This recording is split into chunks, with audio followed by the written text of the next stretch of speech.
He had these lips. These lips that would make the most perfect rosebud pucker with jealousy. My lips were curious and tasted like cigarette smoke and coconut lip balm. Sculpting faces out of clay has turned me into the kind of girl that stares. I could not tear my eyes away from that deep peak that cut the two hemispheres of his top lip in half. He took me mistakenly for smitten. In truth, I just kept imagining what it would feel like to gouge out the clay from deep beneath the tip of his nose. I feel you, he said, but I don't want to get mad at you for doing things I know you're going to want to do. Only time can teach you and you have to live it to learn it. Fine. But when we're face to face and get real quiet, our hearts beat in tandem. And when he winks his perfect right eye at me while I'm sitting in the backseat of his car through the rearview mirror, shit, my whole body jolts. I'm crushing all over you like grapes in Italy. He's addicted to the tenderness, to the sweet and supple nature of petals not yet withered by time's fickle terms. A 20-something-year-old's whole body feels like that soft skin underneath a breast or that strip of flesh on the inner thigh that feels smoother than the smoothest rock that's been warming in the sun all day. I mean, really, how could he not love it?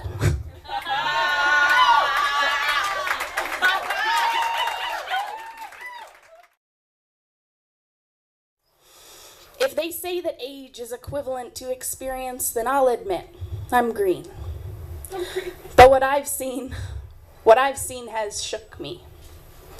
Have you ever felt that? Like your soul is shaking? It's that moment right before you jump off the cliff into the clear blue water below. Hands outstretched, face calm.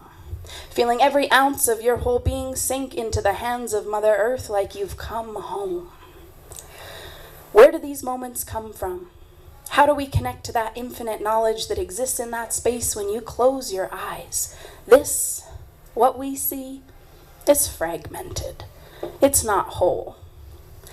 Whose shoulders then does it fall upon to learn to navigate through the holes? And what happened to the people taking responsibility for having motherfucking souls? If not you, then who? And why so few? Why do so few of us reach that innate potential that we each possess? My friend Byzantine once told me that in order to access the infinite catalog of memories that exist within our minds, we must stop thinking in absolutes.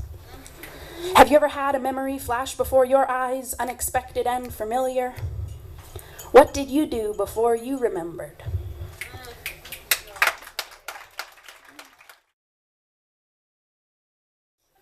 So this one's called The Exquisite Wound.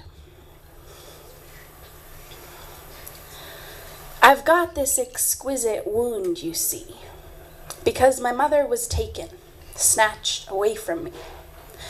When I was at the tender age of 23 and pregnant with the one we now call Umi. You see, my mother, she had a cure for everything. To her, symptoms were like puzzle pieces, clues given by the body to help solve a bigger picture. She was the beating, pulsating heart at the center of a worldwide community, the witch doctor, the soul soother, Mother Magic, and a dedicated disciple of Mother Earth, giving her knowledge of plants' mysterious healing ways in all her herbal glory. Lavender for everything, birches for pain, marjoram to settle nerves, and black pepper warms you when it rains. For a cough, mix equal parts rosemary, marshmallow root, thyme, and lavender. A handful of each chamomile and thyme and a drop of ravensara. Top this up with boiling water. Cover your head, she'd say. Cover your head, close your eyes, and breathe deeply. Childhood memories of flesh-dripping faces, herbal magic steam flowing through lungs, and healing settling in. You see, my mother, she had a cure for everything. The love she poured into her concoctions was evident from the very moment they touched your skin, and we had people coming from far and wide, knocking at our door, begging for her healing touch. You see, my mother, She had a cure for everything. And when it was her turn to the world she had so selflessly given herself to, we stood there, kicking at the dirt beneath our feet, wishing we had answers. Here I was, immersed and studying the very metaphysics of magic, and my hands may as well have been shackled, for I was unable to change the way that things would inevitably go.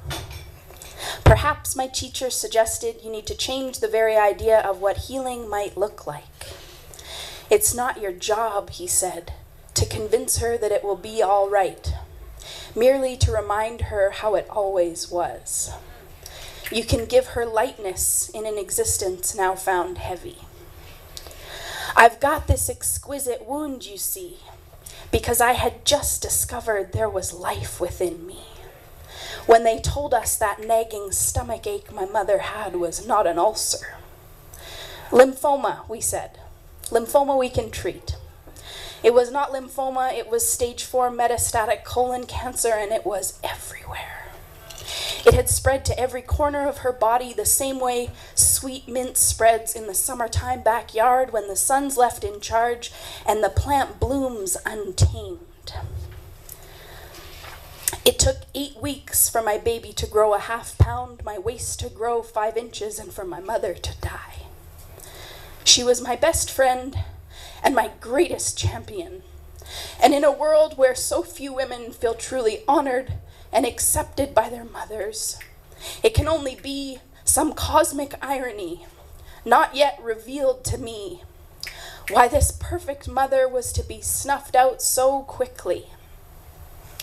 I've got this exquisite wound, you see, because I was blessed with life's greatest potency, the chance to greet death with life, fear with excitement, and anguish with joy.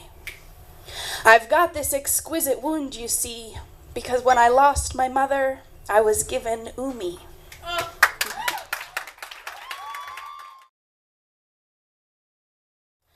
We tell ourselves part truth, part lie.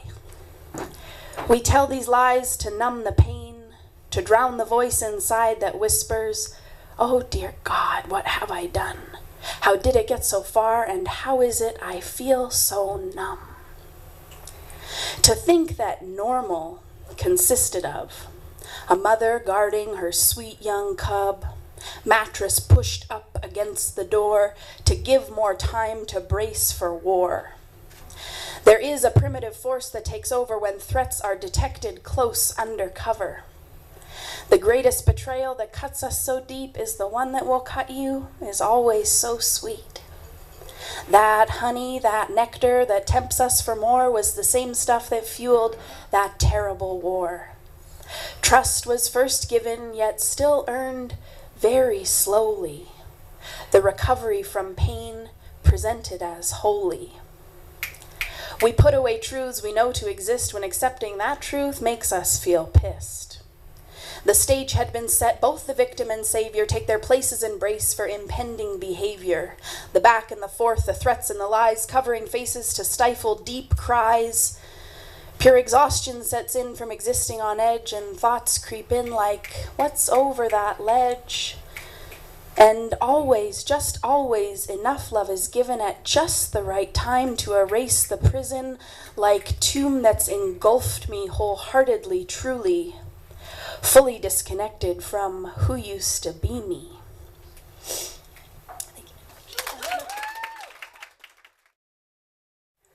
You dropped into my life from above the clouds of frustration and fear, like some God reaching out after so many had turned on my outstretched arms. After so many wasted years of playing high games with puny pawns, the game board disappeared the night you said, "May I sit down?" Eyes that say, "Come in and let me turn your screams to smiles. Why are you afraid of me?" Afraid perhaps to lower my walls, but we both know you would climb them anyway, so understand I let them down that night. That singing, bird-filled sky night, starless, brilliant, full moon, high night, shout aloud before I die night, That night you stopped the clocks and said you loved me. I wanted to say I love the way you laugh, the way you walk, the way you talk. I wanted to say thank you for giving me life, for giving me someone to lie beside and tear apart when things don't go well on my journey to the sky. Your journey must have been long. Come and lie beside me. Let's repair our wounds that opened like gaping mouths crying out for each other in the long, senseless night. I wanted to tell you how long I waited for you, searching, not wanting to fall in love with a woman until I met you. I wanted to say so much, but here you stand before me, and all I can do is smile. Wow.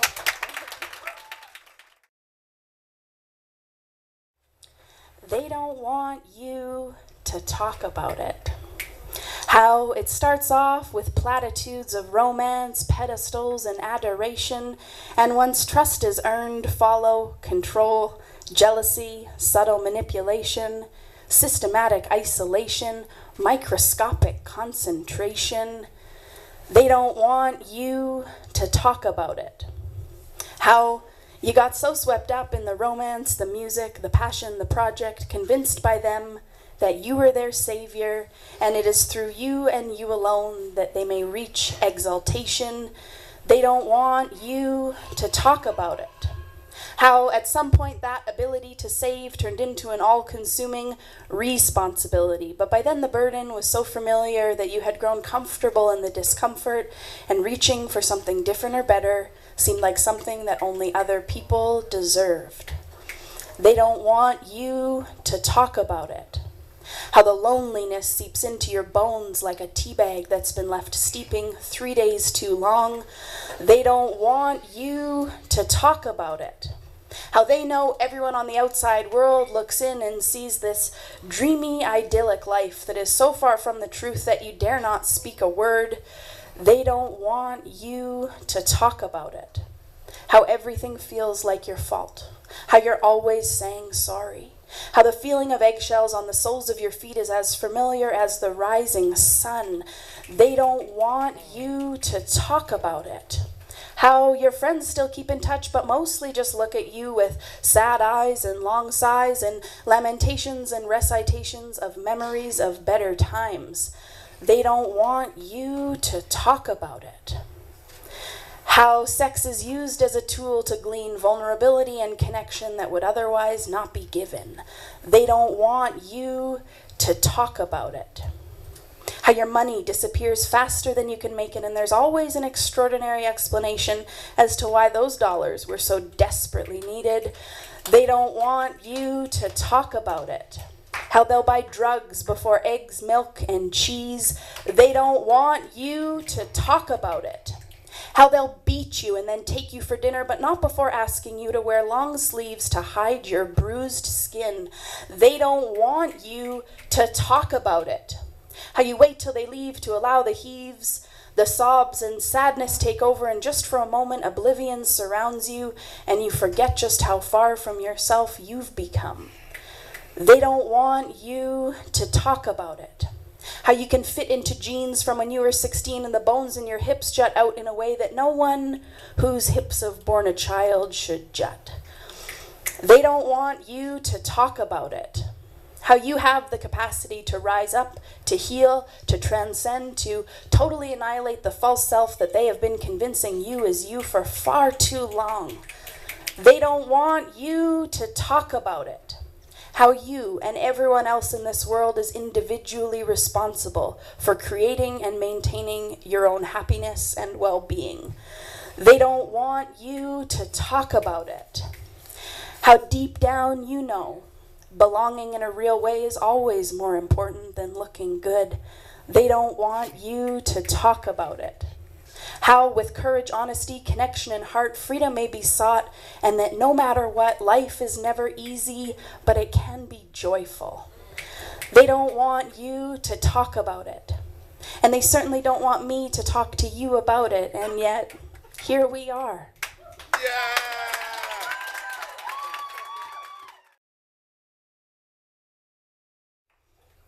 This room has mysteries, like a trance of hash. Chair and flag, the glass your lips have touched. And now that you're no longer here, the music hollows out the air and leaves me empty. Dust of 1,000 broken hearts covers my eyes, and they wait for your kiss to open them again. We talked of things and walked by things, but all the time we wanted each other. And finally, in the silent sunshine of an early morning holiday, I lay above your body and you gave me life. Now the lazy land awakes birds from their winter rest, return to call your name and are still. Milky clouds that are your shoulders float across the moon. Oh love, I may not turn away long from the white hollow between your breasts, where all my dreams and tears are given comfort and their final rest. Sleeping lay the virgin grass beside the sidewalks of the city, and my love was warm beside me. We were speaking softly, and all the light was the blue of angels' whispers. So wonderfully done with each other, we crawl into each other's dreams on a bed of music where the milky blanket of childhood sleeps. Your lips have bound my poor room in ribbons of scented flowers. My hands warped where they ran round your wondrous curves. I must be God to feel your breathing under me. It's time to go, but let's watch the sun kiss us goodbye together. Speak softly, sun singing sweetly down by the river. Come near me now. Soft, quiet day, listen. Bird wings beat the news. The coming spring has come. Imagine the blooming green life of grass, the music of rivers sipping spring snow, and rupture the stillness with a sound. One syllable of your name. And all that is little is soon great. All that is hidden grows in common beauty. Rest with my mouth on your mouth while somewhere a star is born. And the sky takes it warmly in natural love, exactly as we take each other and go to sleep. Listen to me, woman. Can't you hear me calling? I got a lot of love for you, prettier than 2 sunsets, warmer than the breeze of May. Can't you hear me calling you? You'll be mine someday. You are more mine than my soul. When I search within me, along my veins, in my blood, my mysterious circulating branches of light and thought, it is you I find. As if you were blood, as if you were stone, or a soft, swollen bite.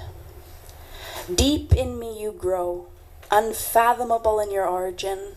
I cannot touch your eyes without burning my fingers on their petals. When I look at the sky, you come into being. When I lay on the earth, you lie onto it too. So here, earth and fire, flesh and blood, we too, like a single flower, unable to explain its leaves.